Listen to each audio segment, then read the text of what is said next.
Welcome back to Between Bells. U.S. protests over police brutality intensify over the weekend. There were videos of police using batons and tear gas and other videos of officers showing solidarity to the anti-racism movement. One Michigan sheriff is going viral for putting down his weapon and joining protesters in Flint Township on Saturday. Take a look. We want to be with y'all for real. So I took my helmet off and laid the batons down. I want to make this a parade, not a protest. You got little ones here, you got dogs, so what's up? So listen, I'm just telling you, these cops love you. That cop over there hugs people, so you tell us what you need to do.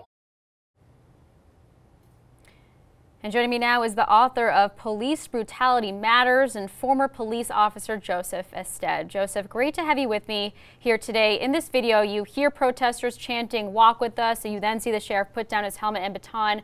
What other acts of solidarity by cops have you seen in these last few days?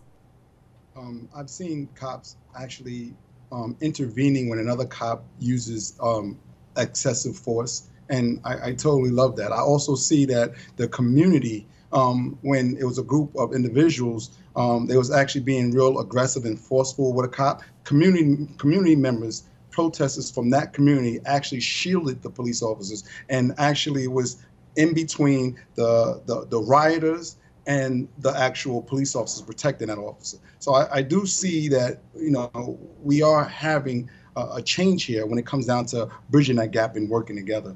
And like this sheriff, this was a good example of us coming together with the community to fix this problem. For a long time, it's always been us against them. And that just made the relationship a lot worse, and it bridged a gap between the community and the police. And your platform, Police Brutality Matters, was founded on this mission of identifying bad cops and holding them accountable, while also supporting good police officers by bringing in-depth awareness to police brutality. As I was looking through social media all weekend, there was a lot of people who are critical of people who are bringing up those good cops, those good acts from police officers. How do we strike that right balance? How do we hold those bad cops accountable while also highlighting those who are standing in solidarity? What we got to do, for a long time, police brutality has affected all communities. It affects more of the poor communities a lot more than any other community. I come from a poor community. I know firsthand how it feels to be victimized. So until we start to find solutions to that problem, that community and a larger community now have had the relationship damaged. So what we need to do now is have this open dialogue to show a direction to where we're going to have accountability. We need legislation on how to actually approach bad policing. It shouldn't be we need to protect one of us, you need to protect all of us. No, we need to protect the good police officers. The majority of police officers are good, but we have bad apples within the policing, and we need to address them, because for a long time if it's not one, it's not all. So we need to take that away. We need to take that mindset away.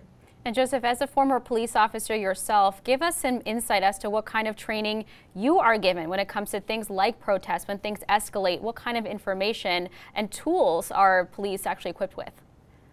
Well, what I'm given, because not every incident is a police brutality incident. I want the community to actually allow the police officer to bridge that gap, to show them that he understands that we have a problem with excessive force, but he's not that type of officer, because the community is upset. They're very angry. So any sign of force, the community is looking at as brutality, and that's not the case. Force doesn't look nice. It doesn't look good at all. But if an officer is acting within policy, within procedures, I'm explaining to my community supporters of who supports PBM, my platform, that officers have to use force at times, but the force that is used is the minimum amount, is reasonable amount, and showing my audience exactly what is reasonable, what is minimum, and what is excessive. So they can sit back and look at and go, wait a minute. That officer, he followed his training, he followed the protocol, he followed policy. Now that right there, no, that's not minimum, that's not excessive. So that's what I do on my platform when it comes down to educating the community on what is police brutality and what is not.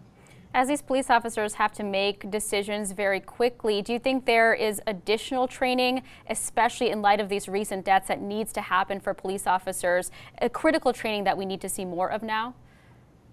Yeah, what I think needs to happen, we need to emphasize the training that currently exists. And what I mean by that is when we look at incidents like the most recent one, George, that police officer, there's no policy or procedure that would be consistent with his actions. When we look at Eric Gardner with Officer Pantaleo, there's no policy and procedures that's consistent with that. When we look at Officer Lohman with Tamir Rice, the list goes on and on. It's very easy to identify bad policing. You look at policy, you look at training, and then you look at the officer's actions. And then if it's not consistent, then we need to hold those officers accountable.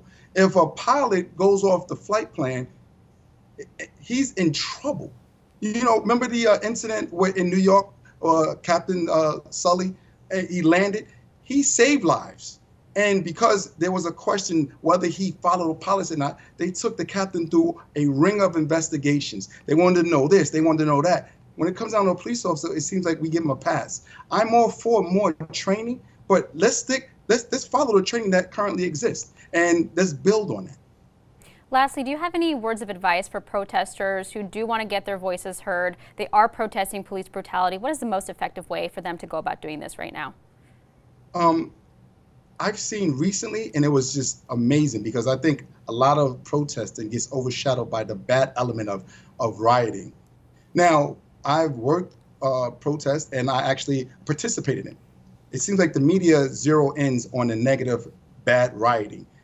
This was the first time where I've seen members of the community protect not only officers, but their businesses within their community. So I love the fact that we're no more allowing outside individuals to come in and just terrorize our neighborhood. So I like to see more of that. I like to see more of a unifying protest. All right, Joseph, thank you so much for your insight and your time today. That's Joseph Ested, former police officer and author of Police Brutality Matters. Thank you again.